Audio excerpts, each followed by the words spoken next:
যে অনেকেই বলে যে এই যে একটা ফাইল দিয়েছে খলিলুর রহমান কি অজিত দোভাল, এখানে বলেছে যে বাংলাদেশে নাকি প্রচুর জঙ্গিদের উপদ্রব আছে এবং কোথায় কোথায় কোন জায়গায় জঙ্গিরা বিভিন্ন প্র্যাকটিস করতেছে, ট্রেনিং করতেছে, তারা ভারত আক্রমণ করবে, এইসব বিভিন্ন নাকি দিয়েছে। তো এইসব বিষয়ে খুব একটা কনসার্ন জানিয়েছে। আপনার কি মনে হয় যে আসলেই কি বাংলাদেশে এরকম একটা কার্যক্রম চলতেছে, মানে সার্বিক পরিস্থিতিতে যে বাংলাদেশে এমন কোন জঙ্গিবাদ হচ্ছে যে জঙ্গিবাদ আসলে ভারতের জন্য হুমকি স্বরূপ? আমি একজন সাংবাদিকের সঙ্গে কথা বলেছিলাম, আপনি জানেন মাঝে মধ্যে আমার টকশোতে ভারতের সাংবাদিক আসে, ওনারা বলেন যে যে আর সহ্য করা হবে না যদি এরকম আক্রমণ হয় ভারতে, তাহলে ভারত অপারেশন সিন্দুরের মতো বাংলাদেশকেও তারা অ্যাটাক করবে। তো আপনি আসলে কি মনে করেন যে ভারত যে কন্টিনিউ বলতেছে যে বাংলাদেশে কন্টিনিউ জঙ্গিদের ট্রেনিং হচ্ছে, সীমান্তের কাছাকাছি হচ্ছে, এবং নাকি বলতেছে যে এই ফাইলে নাকি অজিত দোভাল একদম খলিলুর রহমানকে বলে দিয়েছে কোন কোন জায়গায় এইসব হচ্ছে, আপনার কাছে আপাত দৃষ্টিতে কি মনে হয় যে আসলে এরকম আছে যারা ভারতে আক্রমণ করতে পারে, নাকি এগুলো কথার কথা? শুনেন, আমাদের একটা সময় জেএমবি সময় এরকম কিছু তারা স্পট, তারা সিডেটে কয়েকটা জায়গায় জেএমবি যখন ছিল তখন সেটা পুরান ফাইলকে দিয়া তারা নতুন নাম করে দিয়া ওইগুলি তারা দিয়া, এটা হলো সাইকোলজিক্যালি উইক করা। মানে এই যে কাগজ পুরান পুরান ফাইলকে নতুন করে দিয়ে সাইকোলজিক্যালি উইক করা, কারণ যেহেতু শেখ হাসিনা নাই বিভিন্ন কারণে আর কি।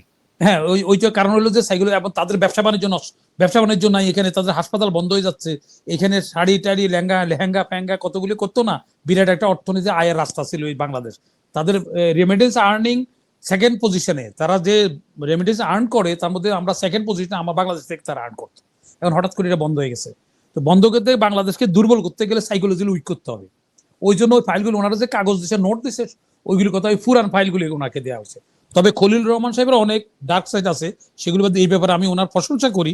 উনি বলছে আমরা সার্বভৌমত্ব, স্বাধীন সার্বভৌম রাষ্ট্র হিসেবে আমরা অন্যদের সম্মান করি, আমরা এরকম অনুরূপ ভাবে আপনাদের থেকে আশা করি।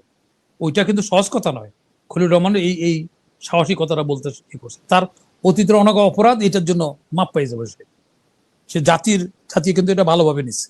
আর যেগুলো হচ্ছে এগুলি ফাইলগুলি আমরা এখান থেকে দেখেন, পিএসও গেছে ওখানে, আরো দুইজন জেনারেল গেছে, তো গেছে ওখানে ওখানে কমিটিতে গেছে, তারা দাওয়াত দিয়া যেগুলি মানুষের প্রপাগান্ডা করে এগুলি আওয়ামী লীগের জিআই রাখার জন্য, তাদের মনোবলটা ধরে রাখার জন্য, কারণ এগুলো তো খুঁজে পাওয়া যাচ্ছে না, অনুমান খাওয়ার জন্য খুঁজে পাওয়া যাচ্ছে না এখন।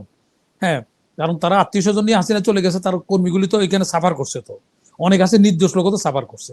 তো এখন এগুলিকে এই আসরটা ধরে রাখার জন্য বিভিন্ন প্রপাগান্ডা এরা চালাচ্ছে, এগুলি পরোক্ষভাবে ইন্ধন আছে এর মধ্যে। আর ওরা করছে এই কারণে যে যাতে বাংলাদেশকে একটু দুর্বল, ওইসব করতে গেলে আমরা অ্যাটাক করবো। আর তুমি অ্যাটাক করবা, তুমি যেগুলি অ্যাটাক করছো রেজাল্টটা কি? তোমার রাফেল এত কথা করলে রাফেল তো 6টা দুপাজিত করে দিছে পাকিস্তান।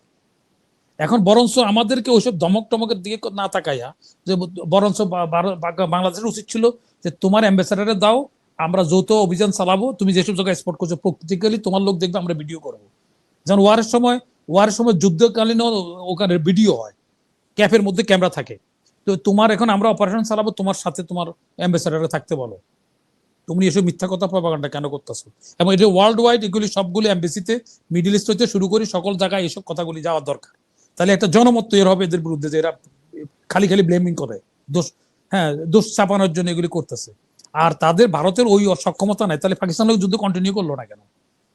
যুদ্ধ, আমি তো প্রথম যুদ্ধ লাগছে যখন একটা মিডিয়া আমাকে বলছে যুদ্ধ, আমি যুদ্ধ খেলাবো, যুদ্ধ করতে পারবো, অত অর্থনৈতিক সক্ষমতায় নেই। ভারতের যে অস্ত্রগুলি আছে এগুলি হচ্ছে কি একটা মেয়াদ থাকে, একটা ওয়ারেন্টি থাকে, এগুলি অনেক আগে কিনছে, পরে কিনতে পারে না, এগুলো অনেকগুলি গুলি ফুটে না। পাকিস্তান এখন তখন এই পরে ইন্ডিয়া অনেক সোলজার তারা আত্মহত্যা করছে যে এই কারণে, যে এই বর্ডারে আমরা পাকিস্তান বর্ডারে এই অস্ত্র নিয়ে যাবো না। তারপরে আবার ব্যারেল গরম হয়ে যায়, অনেকবার ফায়ার করলে গরম হয়ে যায়, এটাকে তারপরে পানির মধ্যে দিত, পাহাড়ি এলাকায় পানি নেই, তখন পেশাব করে দিয়া ব্যারেলের মধ্যে পেশাব করে ঠান্ডা করে পরে আবার গুলি হয়, নাহলে গুলি যায় না। আবার ওই যে এরকম গত পরশুদিন একেম পাটোয়ারি ওই যে দুবাইতে এয়ার শোতে ভারতের তৈরি তেজস, আপনি দেখেছেন কিভাবে ভূপাতিত হলো, পাইলটটা মারা গেল। হ্যাঁ, তো ওদের হচ্ছে কি হচ্ছে, বেশিরভাগই ট্রেনিং বিমানগুলো ভূগতিতে হচ্ছে, আমাদেরও আছে এরকম কিছু রদ্দি মার্কা ইয়ে আছে এখন, ওটা ছিল ওদের নিজেদের তৈরি করা তেজস, আমাদের গুলো তো না ওই তো যাই হোক, সেটাকে বলছি এগুলি একটা মেয়াদ থাকে অস্ত্রের। আর আপনি দেখবেন আমাদের যেন প্রাইভেট, আমাদের লাইসেন্স অস্ত্র আমারও আছে, এগুলি মাঝে মাঝে আমরা কিন্তু করে এটা ইয়ে করি, সার্ভিসিং করি। সার্ভিসিং না করলে ওটা পরবর্তীকালে ফায়ার হয় না। তো এগুলি তেল মোবিল এগুলি দিয়া ইয়ে করতে হয়, ওয়াশ করতে হবে, সার্ভিসিং নিয়ে করে আনতে হয়। তো এরা যেগুলি আসছে এদের অনেকগুলি অস্ত্র এত অনেক পুরানা, এইগুলি দিয়ে তখন তাদের সেনাপ্রধানে বলছে আমরা এর আগেও পাকিস্তানকে অ্যাটাক করতে চাইছিল, তখনকার বিপিন সিং বলছিল যে এইটা আমরা টিকতে পারবো না, কারণ আমাদের অস্ত্রগুলি গোলা বারুদগুলি কেনার মতো আমাদের অর্থনীতিকে অত ইয়া নাই, এতগুলি গোলা বারুদ কি তার আগের গুলি তো ফুটতেছে না। এটা বলছে যুদ্ধ করা সে রাজি হয় নাই, সরকার বলার পরেও বিপিন কিন্তু যুদ্ধ করতে রাজি হয় নাই। এখন যে আইসে এর তো একটা ওই মোদি ওইভাবে লোক নিয়ে আইসে যে সে যেটা বলবে, জেনারেল উপেন্দ্র ত্রিবেদী, হ্যাঁ ওরে ওরে নিয়ে আইসে ওরকম লোকেরে, যার জন্য অনেকের ডিঙ্গাইয়া নিয়ে আসছে তাকে, যে এ যা বলবে যেমন বলবেন স্যার ওই মার্কালো সে। তো সেই জন্য এটা নিয়েছে। পাকিস্তান লাও গেছে, তাদের অর্জনটা কি হয়েছে, এত গল্প করছে এইটা করে। দেখেন আপনার ওই যে রাফেলের ওয়ার্ল্ড মার্কেট থেকে তার শেয়ারের রেট 10 নেমে গেছে গা, ওই কারণের জন্য।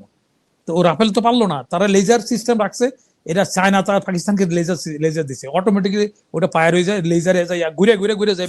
আপনি দেখবেন মিডিয়াতে আসে অনেক সময়, আমরা সরাসরি টার্গেট করলে যেখানে টার্গেটে লাগে, এটা কিন্তু এটা করে না, ওটা ওই এখানে এমন একটা টেকনোলজি আছে, এটা ঘুরে ঘুরে যেদিকে যায় সেদিকে চলে যায়, লেজারটা যাই ভূপাতিক করে দেয়। ওই লেজারে ব্যবহার করছে, যেটা টেস্ট করছে চায়না পাকিস্তানকে দিয়া, যে পাকিস্তান লোক তো তাদের চায়নার সাথে তো ইন্ডিয়ারও যুদ্ধ হবে।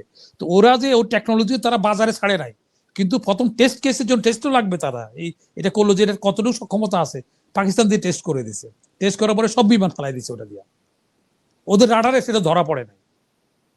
এই কার্গিল যেমন গেল না, কার্গিল গেল কিভাবে, কার্গিলে তো তারা প্রথম তাদেরকে এই সাপোর্ট দিছে, ইন্টেলিজেন্স সাপোর্ট, অস্ত্রের সাপোর্ট দিয়ে দিয়া কার্গিল দখল করে রাখছে 3 মাস পরে। পরে সিআইএ ইন্ডিয়াকে রিপোর্ট করলো, অথচ একটা ক্যান্টনমেন্ট দখল করে রাখছে পাকিস্তান, ছিল ওখানে 3 মাস ধরে। ইন্ডিয়ার কোনো ইন্টেলিজেন্স রিপোর্টও নাই, কোনো খবরে পাই নাই, রাডারও ধরা পড়েনি। পরে যখন সিআই থেকে বলা হলো ওই যে অস্ত্র বিক্রি করার জন্য তোমার এটা তো পাকিস্তান দখল করে নিছে, পরে আবার তারা মধ্যস্থতা করে ওদের ব্যাক করাইছে। এটা ইয়ে ছিল না, মারা গেছে যে রাষ্ট্রপতি, কি নাম ওর, মার্শাল ছিল, আরে ভুলে গেলাম নামটা, কোন দেশের? পাকিস্তানের সেনাপ্রধান, ওই মারা গেছে যে, যেটা রাষ্ট্রপতি পারভেজ মোশাররফ। পারভেজ মোশাররফ তখন সেনাপ্রধান। এরা ওরা পুরো একটা ক্যান্টনমেন্ট দখল করে নিয়েছিল কার্গিলে, এই অবস্থা। তারা তারা ওখানে কালার স্প্রে করে দেয়, স্যান্ডের মতো স্প্রে আছে একটা, ওই স্প্রে করে দেওয়ার পরে ওটা রাডারে ধরা পড়ে না, এবং এটার মেয়াদ থাকে, যেটা দিয়া ওখানে ওই ইয়ারে ওই যে সন্ত্রাসী ধরলো পাকিস্তানে, লাদেনকে ধরলো না, লাদেনকে দিয়া ওখানে গেছে, পাকিস্তানে কোনো রাডারে ধরা পড়ে না।